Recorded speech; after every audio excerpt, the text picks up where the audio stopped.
Okay, let's go ahead and dive in.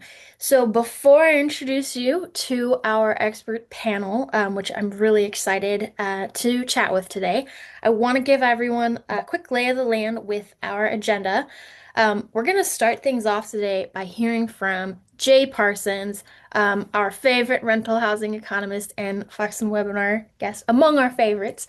And then from there, we will pivot into a roundtable discussion. So, we'll start by asking Jay some questions about the data that he shared. But from there, we'll get into operational strategies. So, not just what are we seeing in the data, but what are we doing about it? From there, we'll identify some strategic opportunities. So, what are the leading operators like Kyle and his team at Nickel doing to succeed in this climate? And then from there, we're going to leave as much time as we can for Q&A. We've got a great list of questions that some of you submitted when you registered for today's webinar, but we're also collecting questions all throughout today's session. So you can put those in the Q&A box in Zoom, and we'll use that to pull some questions for Jay. You can also send them in the chat, but Q&A is the best spot for those. If you have any issues with hearing us, seeing our slides, let us know in the chat. We're also going to be asking for you to chime in a few times, so please use that chat and interact with us. All right, so without further ado, I want to introduce you to our panel.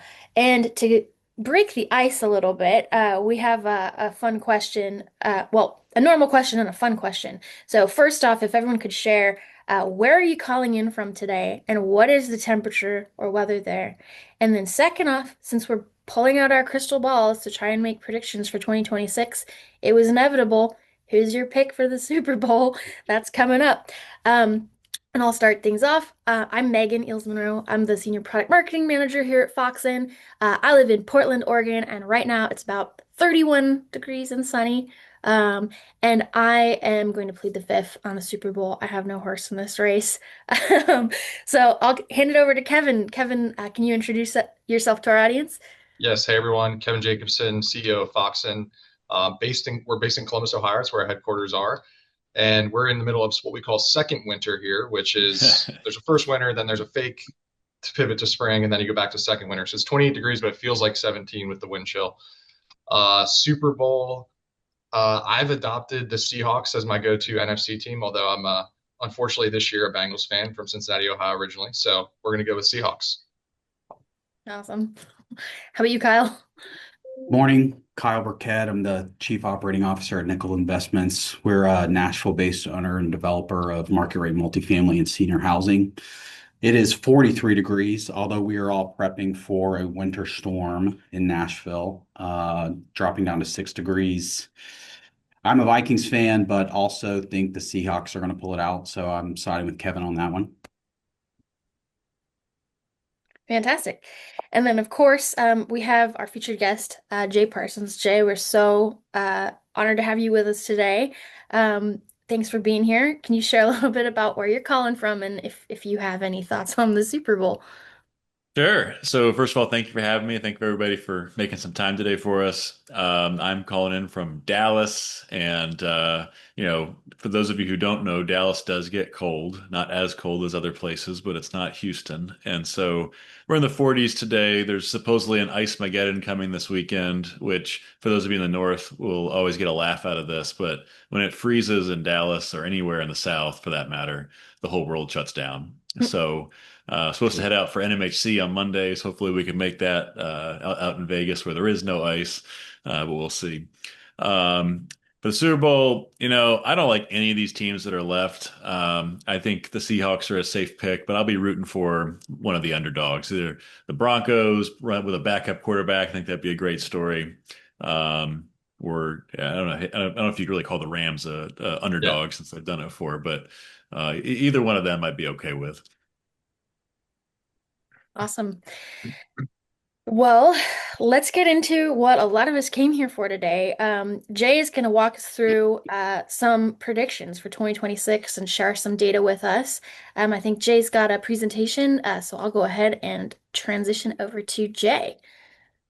Great, thank you. Okay, so we'll keep this. I'll go through this pretty quickly for the sake of time, so we get to our discussion. But I want to start off talking about what has been the big story these last few years, and what really has been the headwind for the apartment market, putting downward pressure on revenue growth, and that is supply. And so, if we had had this webinar a year ago, we've been looking at this in 24 to 25 and said, man, look at that big drop. Like we're going from more than 600,000 units completing to less than 500. That's a big drop off. But I think there's one thing that we probably didn't emphasize enough is that while it was indeed a big drop off, as you see from the chart on your screen, it also still was a lot of supply. 25 was the third highest supplied year since the mid 1980s, behind only 24 and 23. And of course, while we're leasing up the 2025 stock, we're also still trying to finish up the lease up for all that stuff completed in 24. And so we've had a lot of prolonged lease up pressures. So the good news for operators and investors is that supply headwinds are dissipating. As you can see, 2026 is going to be the lowest supplied year in about 10 years. 27 is probably more of the same. Now, of course, forecasts, I know like the weatherman, everybody's suspicious of them, but just remind you that supply is the easiest thing to forecast. It just starts being pushed forward. Now, I think that'll become a tailwind, but just bear in mind, we did complete a lot. Again, the biggest supply wave in multiple decades. So we still have to lease up all of those units that completed these past couple of years before we can see a real recovery on the revenue side. I want to highlight, I know we have folks calling in from some of these different markets that are seeing especially high supply. And so I just want to highlight for you what we're seeing in these ultra high supplied markets. And what I've done here is I'm showing you in the blue bar, that's what an average supply year looked like prior to COVID. This is the growth rate. So in Austin, for instance, prior to COVID, they were adding fewer than 4 new units for every 100 that existed. At the peak, it was 10 new units for every one that existed, which is a lot. Okay. Those numbers have dropped off about in half last year. They're going to drop down even more this year, even below the norms prior to the pandemic. And that's really want to illustrate for you is that supply isn't just normalizing. In a lot of these high supplied markets, like in Texas, the Carolinas, Florida, Nashville, supply is coming down below even levels we saw prior to COVID. So before you know it, we'll be talking about supply as a tailwind again, as opposed to a headwind. One little caveat, though, is Phoenix is one market, if you look at this chart, that still has quite a bit of supply to work through this next year, especially in the West Valley, east versus west, a little bit different. All right, let's talk about demand a little bit. This is absorption. So absorption has been a very strong story. That's been a driver. One thing I know we have some operators in the line think, man, we're just not seeing a lot of leasing activity. I just want a friendly reminder that there is a lot of net household formation for renters. It's just being divided out among a greater number of properties because of all that supply. But one thing you'll see this year, and I think an easy prediction is that those absorption numbers are going to come down, but only because there's less available to absorb. So even if the economy heats back up, even if job growth heats back up, those numbers are going to come down just because there's less, completing, therefore less to absorb. So absorption capacity is going to be more limited. As long as that number doesn't come down faster than supply, then vacancy should still improve, and that should be okay. So if you see headlines panicking about, declining absorption, don't worry about that. As long as we still see some vacancy improvement, particularly as we get into the spring and summer. Where's that demand going? Here's the top 15 markets. DFW, Phoenix, and Atlanta, the big ones, 20,000 plus absorbed, which means we have 20,000 plus additional occupied renter units in those markets. New York, Northern New Jersey, Charlotte, Austin, Orlando, Philly, Chicago, Columbus, Boston, Tampa, San Antonio, and Houston. So a lot of the Sun Belt and the Northeast, Mid-Atlantic, the Midwest, excuse me, with Chicago, Columbus, but the West Coast we've not seen as much strong demand, and it's been a little bit softer on the demand side than other parts of the country, with the exception of the San Francisco Bay Area. All right, one good trend we're seeing is that affordability continues to improve. So affordability has often been viewed as a headwind. It's increasingly becoming more of a tailwind for the market rate side in particular. A lot going on here. Let me just quickly explain. The orange reddish color, that's wage growth. It's been interesting. While there's been a lot of negative headlines about the economy, obviously job growth numbers have come down. We still are seeing good wage growth. So if you have a job, we're not seeing a lot of mass layoffs. and people who are in a job, particularly for, kind of mid-level employees, kind of the prime apartment demographic of people who've got a little bit of experience but aren't yet super expensive yet. They're really still seeing pretty good wage growth. I mean, not like it was a few years ago, but still, I think a pretty good story. And that's not probably getting as much discussion as it should. That's helping improve affordability across the board. As wages grow faster than rents, that means people spend a lower share of income on rent, which improves affordability and also widens the demand funnel for who could come in. One interesting subplot, and for those of you on the line, you were seeing different trends depending on if you're looking at a stabilized Class A apartment building versus an older vintage Class C building. If you're in these higher supplied markets in particular, we're seeing Class C buildings are getting hit hardest. If you're in a low supply area, like a Chicago or a New York or San Francisco, it's not that. You're still seeing good Class C rent growth in those markets.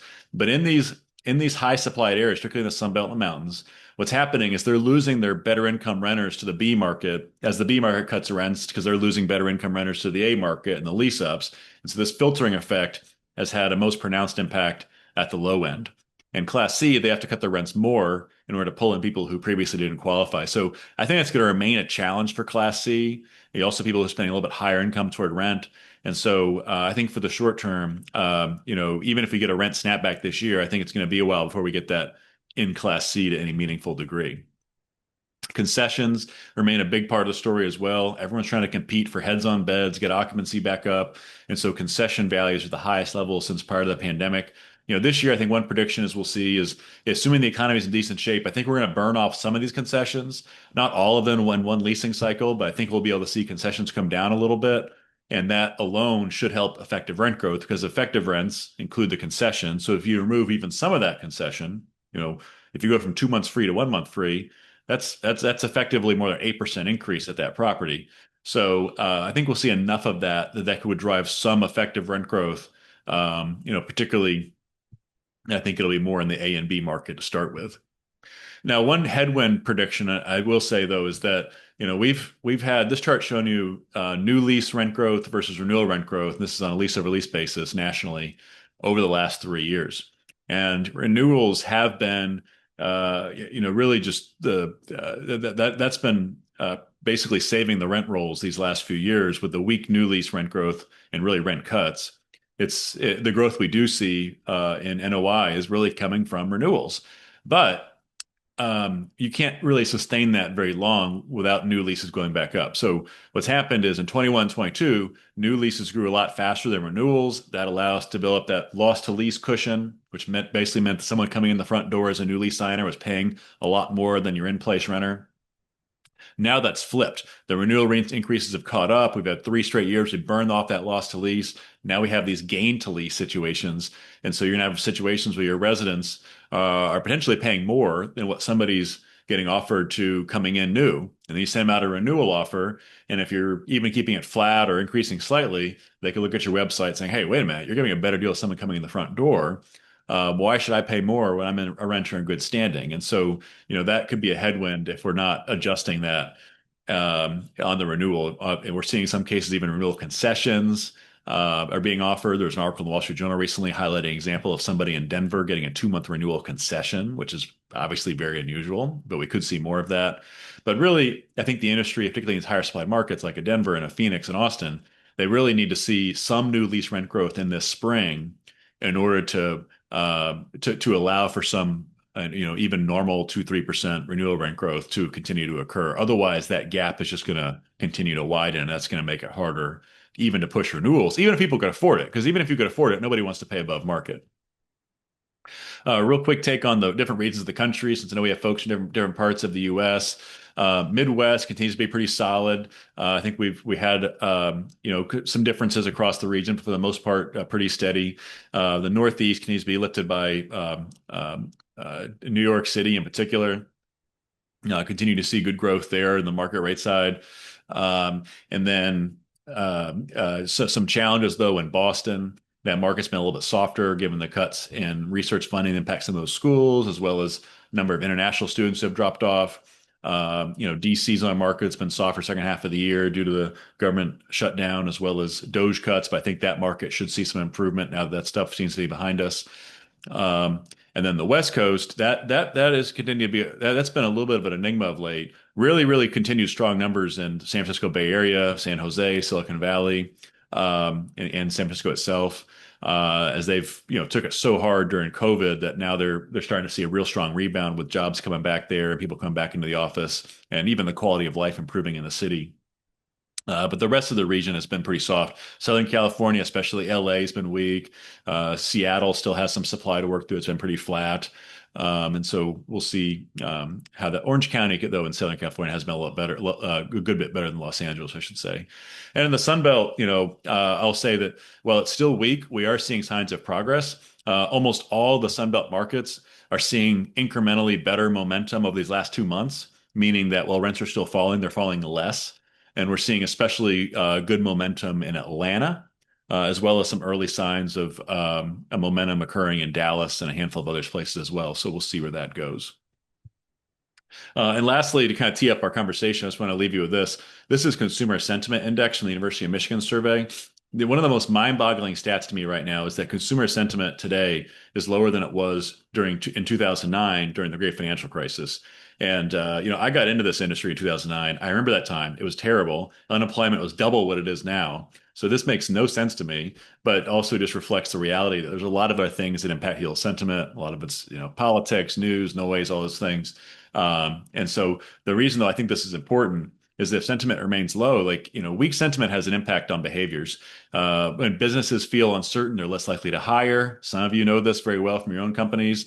When people feel uncertain, they're less likely to move. Young adults coming out of school, less likely to leave the nest and go rent their own apartment. People less likely to buy a house, all these things.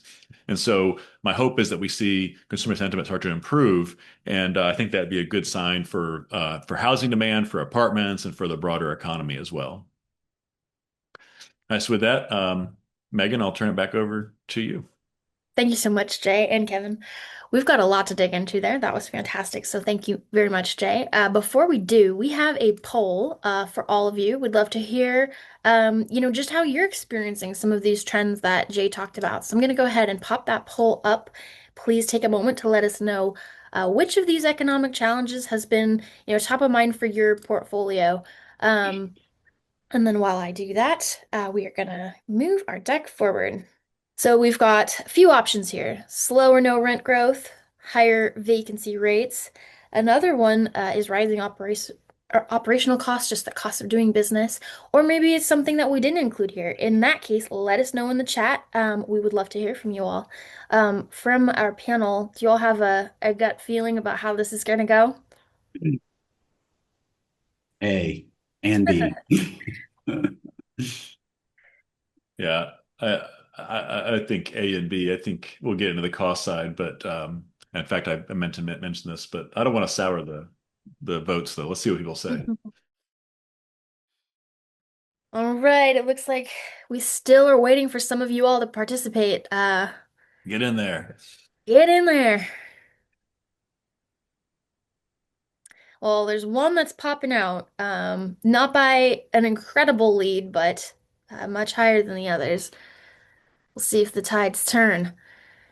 All right, last call if you have not gotten your answers in. Okay, so high vacancy rates. That was the number one answer with 44% of you choosing that. Fair bit of you chose slower no rent growth as well with 31%. And then rising operational costs is still in there, not at the top of the list though. So let's get into our roundtable discussion.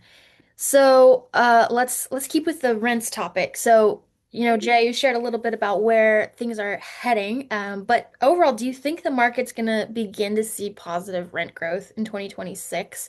And what are, the signs of life that we can be looking out for to indicate that that might be on the way? Yeah, I do. But let me preface this by saying, I'm assuming, which is using the base case economic forecast, which some people may not like, but most everybody's forecasting slow growth in 2026. So we get some job growth, which obviously has been very muted lately, and get a little bit better maybe. So assuming that happens, I do think we'll get positive rent growth in 2026 in most markets. And the consensus forecast from all that third-party groups right now are anywhere from 1% to 2%.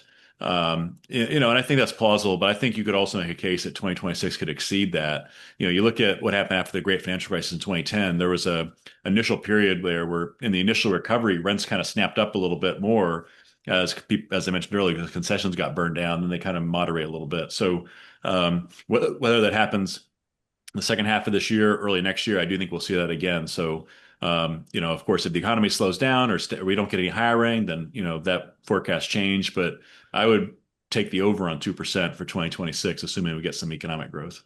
Okay, very, very exciting. Um, so with the surge in supply that we've seen over the past couple years, do you anticipate that completions are going to start to slow down and that we'll see a supply decrease? Absolutely. There's going to be a lot less supply coming this year.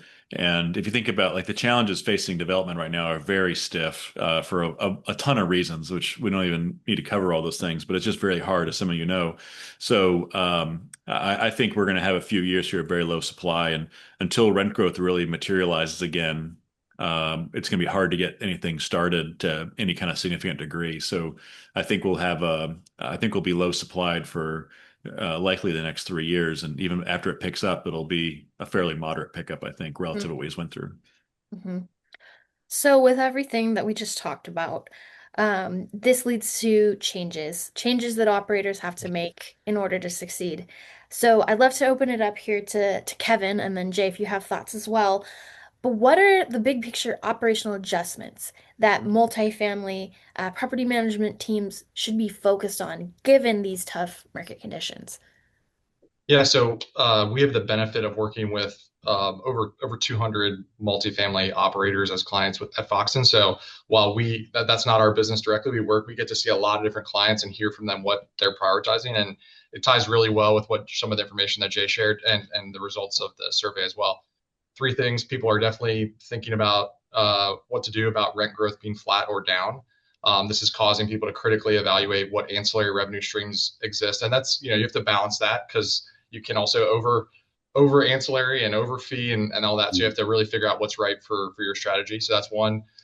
Two is I think in terms of the vacancy pressure and thinking about how to maintain high occupancy, it's all things resident and renewal experience. You saw the renewal growth rate in Jay's chart staying much higher than some of the new lease rates. So how can you keep that going? But to Jay's point, there's going to be pressure on that in the coming quarters. So people are thinking about that. And then the third thing is on the cost side, which was also in the survey. How do you address that side of the equation? I think the words AI and centralization and vendor consolidation are thrown around a lot. But what we're seeing is people really picking targeted spots to knock something out in a quarter, get this process updated, remove it from the site staff plate, such that you can have those folks focused on maintaining heads and beds, delivering a great resident experience back to the second thing. So it's all things ancillary revenue, resident renewal experience, and then how can we manage cost and what can we bring from AI centralization, vendor consolidation to the table that'll help on the cost side of the equation as well. So that's what we're hearing with our clients. Jay, does that echo what you've been hearing as well? Absolutely. I think that there's been so many challenges on the revenue side that it's obviously put a lot more focus on the expense side. And you're seeing that, I think, pay off with more, I would say, normalish expense increases of late. We're seeing that in the data. Some of the REITs talking about this in their public calls. But I would also point out that I think once you learn to operate more efficiently, you don't give that up. And I think you're seeing that continuing to be exercised. It's like particularly the uncertainty around the rent rebound and whatnot, like that remains a big focus. And now some of these things that we're talking about are becoming more proven. It's less like, okay, we're just trying things out.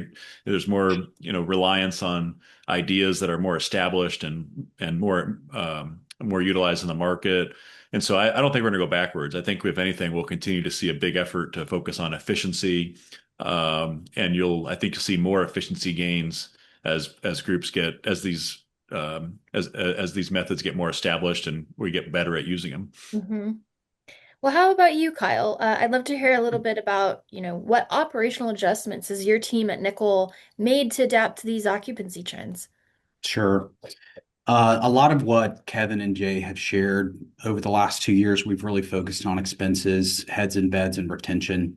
The resident experience became top of mind, the leasing life cycle. These residents have just an enormous amount of supply to choose from, and everyone is dying for heads and beds.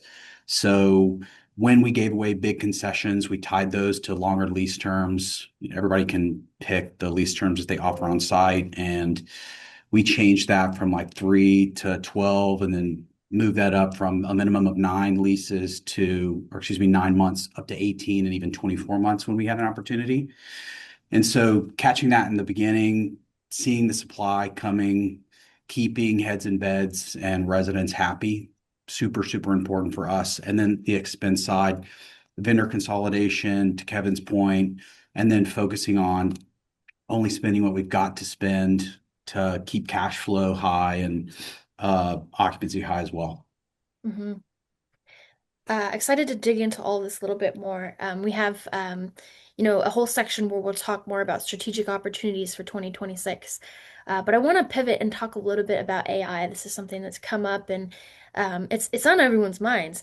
So, Kevin, you say that the pressure is really on with AI to start demonstrating some real wins rather than just, pie in the sky. Well, theoretically, how could AI help us? It's time to get concrete. Can you share some examples of what those wins from AI can look like? Yeah, absolutely. And here at Foxen, we are a consider ourselves a prop tech company. So we're constantly thinking about how we can leverage AI internally in our organization, bring AI tooling to the processes that we support our clients with. So this is something we're thinking about all the time. In terms of what we're hearing from our clients and where there's, as opposed to, like you said, general tooling and general AI buzzwords and things like that, the use cases that we're hearing that are really resonating is on the leasing side, speed to lead. So there's various tools out there that folks are using with good success. Another category would be some of the maintenance requests and triage and de-escalation in that category. And then third would be on the renewals and collection side. So getting renewal notices out faster. Some of the collections workflow where you can maybe automate some of that using intelligent AI tools that have a appropriate touch with what is a valued resident for that process, which not most people are not raising their hands to handle the collections process. So that's an area where people are also seeing traction. And then lastly, after hours coverage. So whether it's a lead or a resident inquiry, where can you provide continuous support for key processes just to deliver a great resident experience? Those are some of the things that we've been hearing from our clients. Yeah, that's really awesome. I feel like it's starting to get real. People are starting to see actual benefits that are measurable from this. So, Kyle, have you seen any notable wins yet with AI in your business? We have, and it's been a buzzword for a little bit of time. Everyone got super excited about it. First, a couple of buckets for us that are real life. On the revenue side, the income side, the prospect lifecycle side, we believe that we live in a right now economy. Our Gen Z and millennial renters want accurate data right now, whether it's 2 o'clock in the morning or picking up the phone and getting a hold of someone in one of our offices. Going back to the expense piece, we don't want to add an additional layer of human capital and decrease NOI in that space. So we've used AI to answer the phones, to give prospect information on real-time availability and pricing. So that's been huge for us. On the revenue management side, we use it to forecast demand, to allocate SEO and PPC spend to the appropriate vacancies, and also gives us kind of insight based on historical data of when we should see demand in each of our micro markets. So that's been really helpful for us.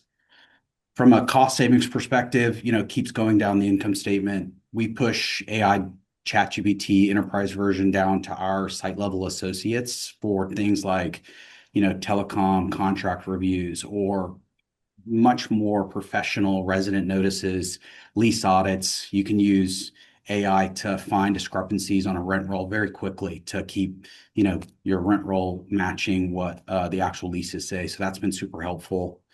And then kind of the last bucket that we've discovered is on the facilities and maintenance side. So there's been a vested interest on our side in cash flow management. And so today, our site teams are able to identify products that we believe to be out of stock or flooring that went out of stock, and they can scan it, use artificial intelligence to find a new vendor kind of nationally, or troubleshoot HVAC. If you've got like a junior HVAC tech on site that isn't as seasoned as a service manager, that, learning from AI has been huge for us from a facilities management perspective. So we plan on adopting it. We're a first mover in that space. We really feel like it provides a lot of value to our site teams from an efficiency standpoint. And going back to my previous point, it all benefits the resident experience. So anytime that you can make things more streamlined, faster, we live in the now economy, get our prospects what information they need in a timely manner and it be accurate, that you dramatically increase your likelihood of executing a lease. Yeah. I love, Kyle, your focus on improving the resident experience. This is something we've talked about a bit. I'd love to ask some follow-up questions there. Jay, given the economic trends that we discussed, how should operators be prioritizing resident experience in 2026? Is it business as usual? This is something that's always important and that, hasn't changed. Or are there unique needs that are based on what we're seeing with consumer market trends? Yeah, I think, if you ask a property manager, they'll say it's business as usual, but we're always focused on it. But I think that if we're being honest, like it's definitely heightened importance. Certainly at the higher levels where there's just so much focus on heads on beds, protect occupancy, protect retention. I think one thing to really be mindful of, I mentioned this earlier, is, if you can do a really good job on the resident experience and all the communications and the property maintenance and the customer care and all these things, but you're going to have a challenge this year when if you're in these gain to lease situations, where your renewals are coming in more expensive than your new leases, where you're, put another way, your in-place rents are higher, your current renters are paying more than what a prospective renter would. And, this is a situation that can really hurt your reputation. People get angry when they feel like they're being overcharged or their offer is not fair. They start to take to social media and post those things. And so even if you're doing everything right, like that can backfire. And so I know that when I talk to property managers, they're like, well, we know this, but our owner is saying this, they want to do that. They want to see positive renewal trade out. And I think you have to just, in those cases, really just push back and say, look, like, if this is an issue, be able to say, it does hurt our occupancy strategy. It hurts our heads on bed strategy. And at the end of the day, there's going to be situations people are moving out of a unit and then maybe moving into a different unit in the same building at a lower rent. And now all of a sudden you have to take on the vacancy cost and the vacancy loss and the turn cost of that unit. And when you do rent out that unit, that your good renter just vacated, you're probably going to lease it out for less than what you were trying to get on the renewal. And that's just going to hurt you from the NOI side. And so I think that's where I would really focus this year is just being mindful of where you are in renewals relative to new leases. Obviously, every lease is different, every property is different, but really, understand before you just pop out a automated 2%, 3% renewal offer, really understand, the context of where that is relative to what you're doing for new leases and just be really creative to make sure that your residents feel like that they're not being asked to pay more than market. Yeah, that's a great perspective. Kyle, what are some of the other things that your team is doing differently, or that you take pride in, to create a standout resident experience? I think that it's important that we use the tools that are available to meet our customers where they want to be met from a communication perspective. So the communication style preferences from millennials to Gen Z, which is where the shift is for us, is vastly different. And so step one, you meet your customer where they want to be met and put a lot of focus on that. The resident life cycle starts as a prospect. And so go through that process. Is it easy? Is it seamless? Can you get information quickly and is it accurate? Going back to Jay's point on customer sentiment and that being down, there's a lot of noise around fees. And so clearly communicating all costs associated from, if you rent at a nickel community, we've gone as far as to add additional tabs to the home pages of our websites with our management companies to just clearly identify anything that could and would be We want that customer sentiment to be high. We also live in a review economy, so we have to be honest because as soon as you upset a prospect or a resident or anything along those lines, they take to Google, and that is real life, honest, in your face feedback. And I would argue 90% of the people on this webinar check the reviews of anything that they purchased prior to moving forward. So, clear communication. And then last, create more connections on site. There's so much information around, hey, we really want to renew this resident. We understand we would not have to turn the unit and not have to give away new lease concessions, et cetera, et cetera. But we've really focused on creating a connection on site. That increases the likelihood of a renewal. I think it's something like 3 individual connections on site increase the likelihood of an individual renewing by 50 or so percent. Don't quote me on that, but it is measurable, and making sure that that's part of your income statement, your priority, and what you're focused on, because it really makes a difference on keeping heads in beds and keeping retention high. Yeah, I love that. It's about the technology, but it's really about the people, right? And if Sure. you use that technology to help make those connections happen, then I feel like you're really on the right track. Um, So one more topic that I want to throw out to this group is pets. Speaking of resident, experience and satisfaction, Foxen did some research recently that showed that pets are really a huge factor in that, and that pet-friendly operations can actually be a competitive advantage for attracting new residents. So Kevin, would love to hear a little bit from you on this. Why do you think that pet-friendly operations do create that competitive advantage? And, is there a difference between pets allowed and pets friendly at a property? Yeah, a couple thoughts on this. So we for the next one, we'll have to get a chart for Jay's Sports Center top 10 charts for the pet growth in households that have pets, because it's been growing rapidly. It's now 2/3 of households are owning pets. It's this filter on Zillow is used twice as often as other filters, including AC or laundry. So the game has changed. This is what we're hearing from our clients loud and clear. Um, the In terms of the difference between pets allowed and pet friendly, I'd give one example that's I heard recently that I thought was really astute is thinking about all the pet owners think about their pet as an extension of their household. So I think in terms of running a community, thinking about a pet accordingly. So there's all sorts of different amenities that people are thinking about that are appropriate for the real estate as well as for their renter demographic.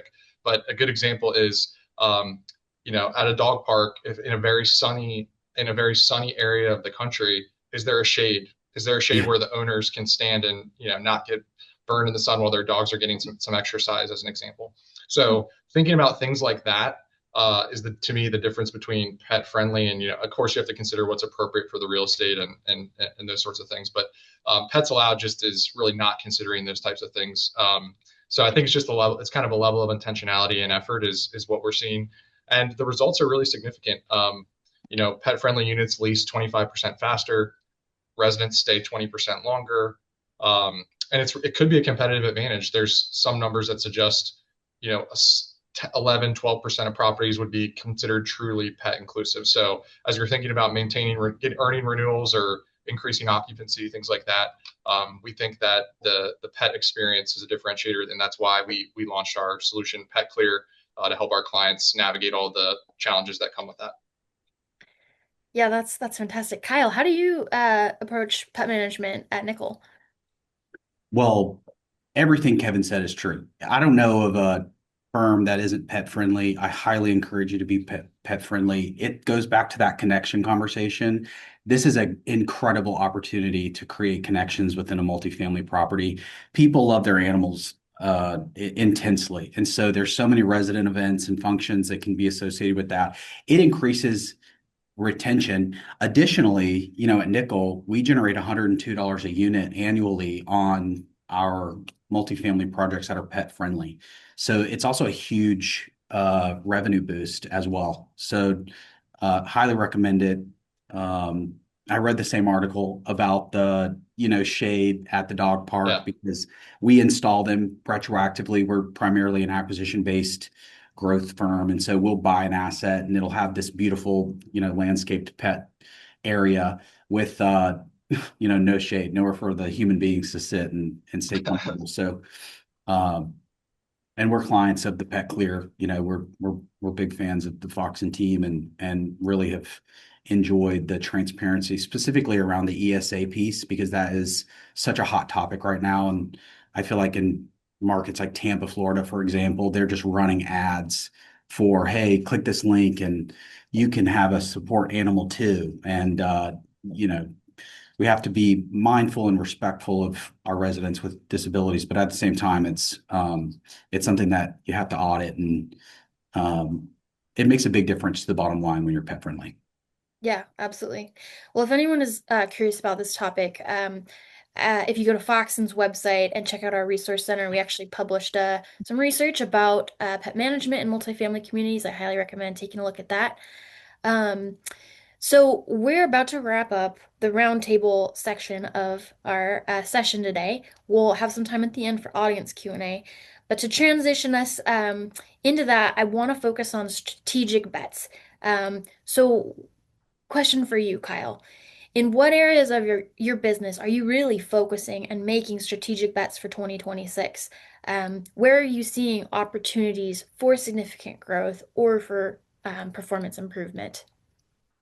So Q3 2026, we're betting on absorption outpacing supply in a lot of our markets. So concession burn off, not necessarily a large amount of rent growth, but the concession burn off, that definitely helps. Our property insurance rates, I would encourage anyone on this call to push back on. We saw a huge reduction in our property insurance because there was no named storm hurricane in 2025, thank goodness. And so we were able to have a substantial decrease in our property. So that was huge. From an ESG perspective, demand for EV chargers, CoStar has gone as far to put EV chargers as a toggle that you can select. And so I would encourage uh, ownership groups to potentially investigate adding those to their communities. Big picture, we think that capital is still going to favor acquisitions, going back to Jay's earlier point. And then another thing that we're betting on is, the BTR movement has really become something in our space. And where that really competes with us is on our 3-bedroom product. And although, historically we develop multifamily as well, we do 10 or 15% 3 bedrooms. We're really, scaling that back because the BTR market delivers a really beautiful product for a similar price. And so that family unit or individuals who are growing their family is drawn to that particular product type. And so moving forward, we're reducing the amount of 3 bedrooms that we're building. And so those are some things that strategically we think are going to keep us in a good space moving forward. Love it. And then Kevin, would love to hear from you here. What have you been hearing from other Foxen clients? Um, and what are the biggest opportunities that they're seeing for driving NOI? I think most of them we've talked about with in terms of ancillary revenue opportunities, thinking about the resident experience driving retention. Kyle and Jay have had tons of great examples. But, on the vendor side and cost side, Kyle mentioned scrutinizing some of the whether it's insurance rates or what you're getting charged from different vendors or where you can consolidate those types of things. I think maybe I would just offer one thing practically since it's January. It's so easy to look at these amount of things that you need to get done, and I think you underestimate what you can get done in a year and you overestimate what you can do in a day. So I think this time of year, just really saying like, hey, in Q1 this is the spot we're going to pick. In Q2 this is the spot we're going to pick. Saying assigning true resources to these initiatives and coming up with a real plan, even if that feels like you'd like to go faster. It's like doing something once and well. If it's a media initiative, I think is oftentimes the right answer as opposed to trying to do 7 things and at once and you find at the end of the quarter you didn't really get them done. So that's what we're trying to do as from a planning standpoint, just on a practical level. So that's one thing I would offer. It's always difficult, just kind of goes against human nature, but mapping it out each quarter. What do you want to get done? Yeah. Pick your spots for 1 or 2 things, assign the resources, and then go get it. Love to hear it. Well, we want to leave you all with a couple of takeaways. So here are just some of our recommendations for opportunities to drive additional NOI in the coming year based on some of the challenges that we've been up against. So I would love to hear from our audience one more time. We have another poll here. Let me get this going. But we want to hear from you. Where are you making strategic bets in 2026? If we missed something, that's not on this list that you are doing, we would love to hear about that. You can tell us in the chat. Um, this is a select all that apply question. If you're doing all of the above, you can select all three and tell us, above and beyond what you're doing in the chat. We'd love to hear it. Answers are coming on in quickly this time.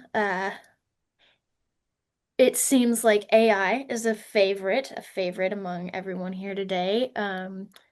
Lots of opportunities to apply that to operational challenges. Um, I would love to hear some folks in the chat. Okay, we've got all of the above from Rebecca. Way to go, Rebecca. Anybody else? So no surprises here. Applying AI to operational challenges took the lead. 64% of you are doing that. Differentiating the resident experience was in second place, with half of you doing that. And just 14% are generating new ancillary income. So if that's something that you want to do, but haven't thought about, we have some, ways that Foxen can support you with that. We love to share. But it's time to get to our favorite part of the webinar, questions from our audience. So go ahead, you have some time. If you have a question for Jay or for any of our panelists that you haven't submitted, go ahead and use the Q&A to do that. Meanwhile, we'll focus on some of the questions that you all shared with us when you signed up. So this first one, we've got someone who's curious about job creation in major markets. Jade, can you shed any light on that? Is there data that you're aware of on the quality and type of job creations in some of these major markets across the US this year? Yeah, that's a good question. I mean, the job growth numbers have come down across the board. Obviously, as everybody knows at this point, I think in particular, look at the apartment demographic. There's been a lot of reporting around the fact that the people coming out of college have a hard time finding jobs right now. I think as you drill down further in that, you look at these unemployment rates by college degrees, people coming in. It really it's always been the case that even more so now is just really, the relevance of your degree to the job that you're getting. And so, the highest unemployment rate by college degree is sociology, which obviously there's only a limited number of jobs and mostly academic jobs for somebody with that type of degree. And what we've seen is previously hot sectors like computer science, engineering. We've seen some pullback in those as well, and more recently, obviously with engineering. But I think that in general degrees as well. But I think that this isn't a shocking answer to anything. No secrets here, but I think it's really just about is there need for your skill set and the market that you're living in. So I think that. There's certainly plenty of other cases where there's good opportunity. There's still need, of course. We're still under, the blue collar jobs and what's the word I'm looking for, the plumbers or repairmen, things like that. Those Trades. places are always high. Trades. Thank you. I was just like, what Yeah. is that word? Yeah, Yeah. those are always in demand. Um, but no, I think for this year though, I think we should hopefully see some better numbers. But there's no like one secret, hot job category right now. Yeah. Any tips for if someone wanted to go and do a little bit of their own research on good data sources for job creation? Good data sources for job creation. Well, I mean that's a sore subject right now because of all the controversy around the Bureau of Labor Statistics. And I won't get into that now, but it's just not everybody believes that data. So, all the big data providers using them. I mean, you can look at groups like websites like LinkedIn. They'll report things like what job categories they're seeing more for postings. I actually just saw a post this morning saying that home sale consultants was like the third highest growth job on LinkedIn, which is like, wait a minute, like that doesn't seem to make a lot of sense. But maybe it is. Maybe it's a sign of more home sales. So you can look at stuff like that. You look at Indeed. There are some websites that can kind of give you intel based on job boards. Love it. Thanks. All right, our next question is about technology. So I think this would be a good one for, Kyle and Kevin or Jay if you have thoughts, jump in too. But what centralized technologies are you most bullish on for asset managers in multifamily? So we use third-party management companies. We're not vertically integrated on the operations piece.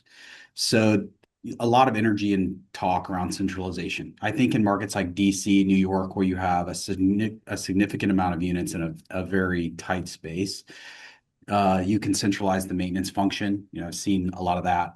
Where I think there's the biggest opportunity is the assistant manager function, not replacing this role, but removing some of the repetition to a corporate office, or also something like accountants or things that are a little more junior level. They can be outsourced.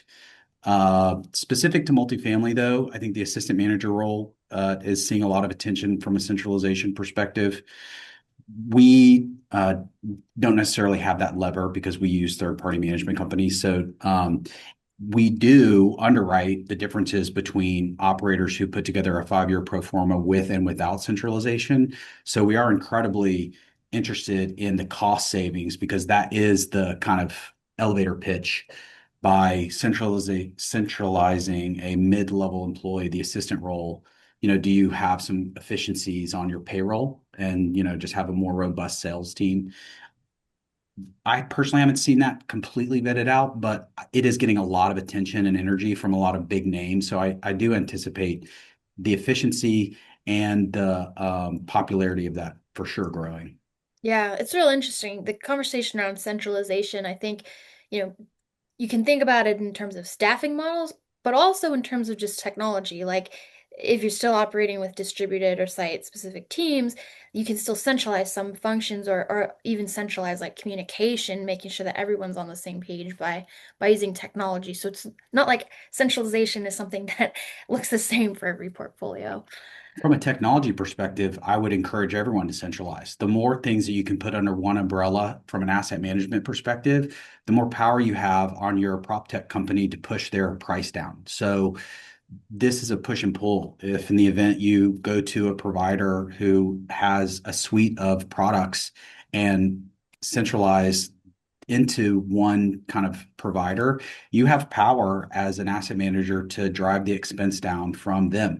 They get more business, you get increased efficiency as well as price reduction. So would strongly encourage that where it makes Yeah. sense. Yeah, that vendor consolidation, just looking holistically at your technology strategy, I think that can play into some of, what we're talking around improving operational efficiency and decreasing those costs. So yeah, that's a great tip. Um, okay, we've got another heavy-hitting economic question here. I think Jay can take this one. So with primary markets softening, what pattern do you see emerging with renter expectations, and are there cascade effects to secondary and tertiary markets? Yeah, no, I think in terms of renter expectations, I'm not sure much they differ by type of market, but no, I think that there's a broader trend that's favoring some of these secondary markets. One thing I think has been really interesting over these last few years is, when COVID first hit, you see all these small towns, the so-called Zoom towns that kind of took off, and I think since then we've seen a split between what I would call like vacation markets versus like small cool places to live, or smaller, I should say. And so if like you're a town like a one-trick pony, you're a great place for the beach when the weather's nice, but then everybody leaves town. That's probably not a great place to live year round. If you're a smaller market that has a relatively speaking diversified economy, there's natural anchors that are not completely tied to one season, then those markets have done pretty well. And so we've seen some of these markets that added a ton of supply, but have also seen a lot of demand.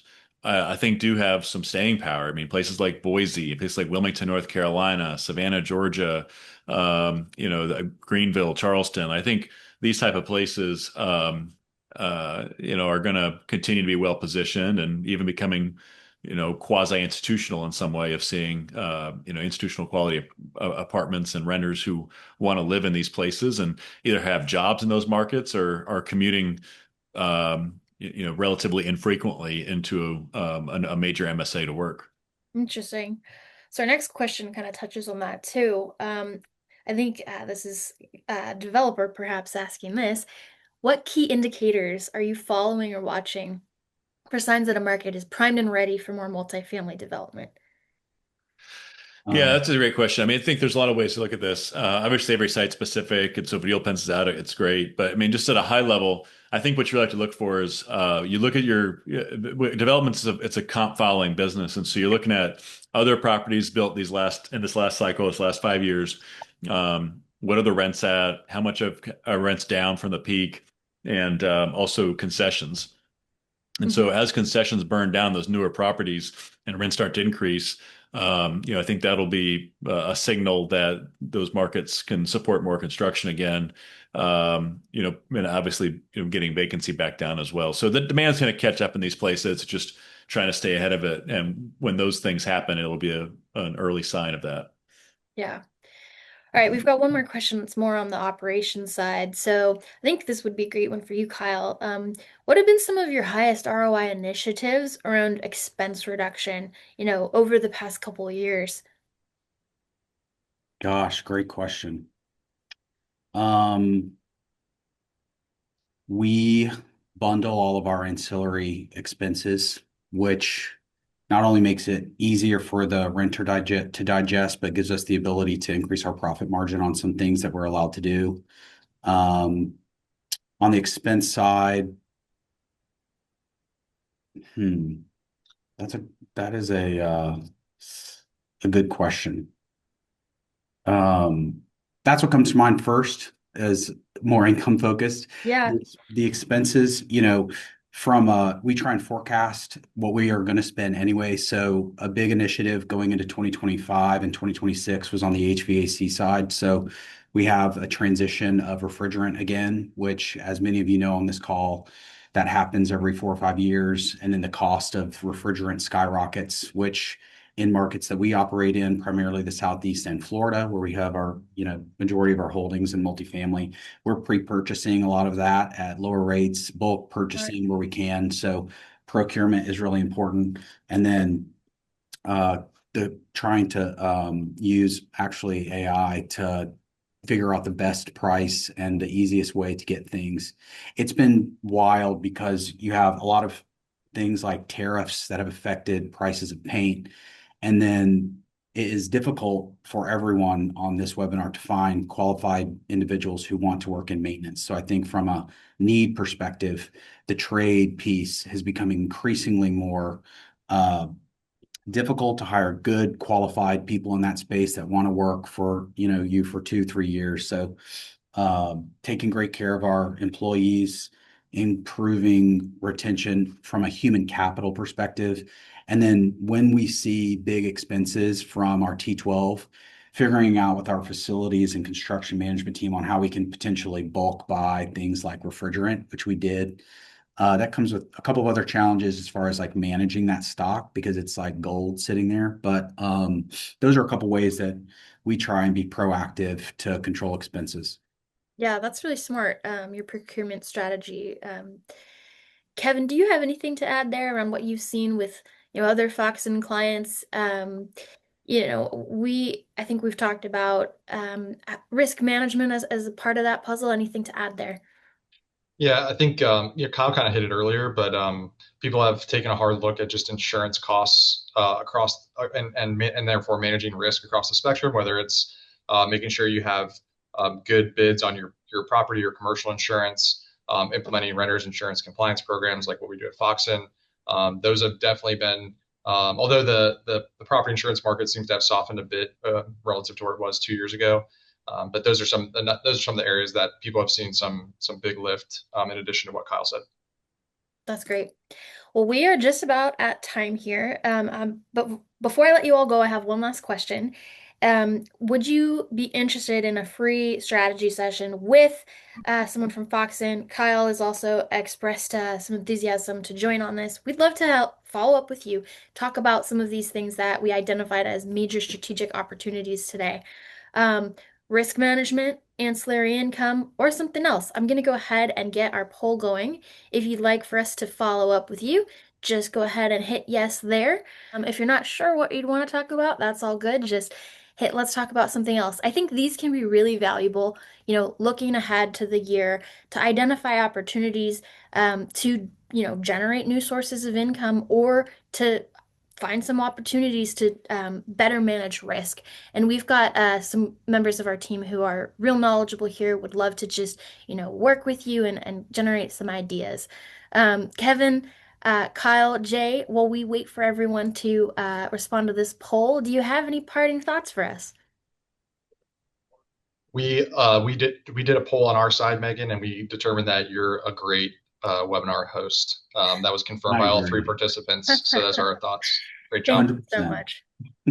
And you all have been fantastic guests. I just appreciate, showing up prepared, thoughtful, with great ideas to share with everyone, and really making this hour a great investment in everyone's strategy for 2026. So thank you all so much. If you all have questions for us, please feel free to follow up via email. We would love to connect you with any of our panelists or anyone from Foxen today to help you as you plan your 2026 strategy. And with that, we're going to let you all go and enjoy the rest of your day. Thank you so much, everyone. Thanks, Thank you. everyone. Thank you, Kevin. Thank you, Jay. Thank you, Megan. Bye-bye. Thanks, everybody. Okay.